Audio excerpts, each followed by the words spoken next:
Dr. Bavadharani from Suresh Dental and Aesthetic Clinic, Perumanallur, Tirupur. Doctor பாக்கு போட்டா புற்றுநோய் வரும்ன்றாங்க, அது உண்மையா டாக்டர்?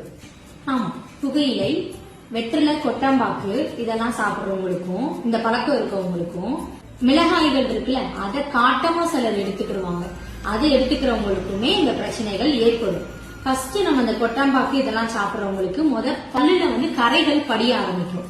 அவங்க அதை கவனிச்சுட்டு பக்கத்துல இருக்க டென்டிஸ்ட போய் பண்ணிக்கிட்டாங்கனாலே போதும். அந்த பழக்கத்தை கைவிடணும். அதுக்கப்புறம் என்ன ஆகும்னா, எதை சாப்பிட்டாலும் சூடாவோ காரமாவோ எதை சாப்பிட்டாலுமே வாய் பொத்து போற மாதிரி எரிச்சல் உண்டாகும். ஸ்டேஜ்.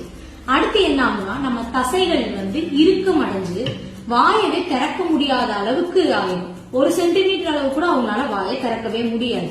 நம்ம சர்ஜரி மூலமாவும் மாத்திரை மருந்துகள் மூலமாவும் நம்மளால காப்பாற்ற முடியும். அந்த ஸ்டேஜையும் தாண்டிட்டாங்கன்னா தான்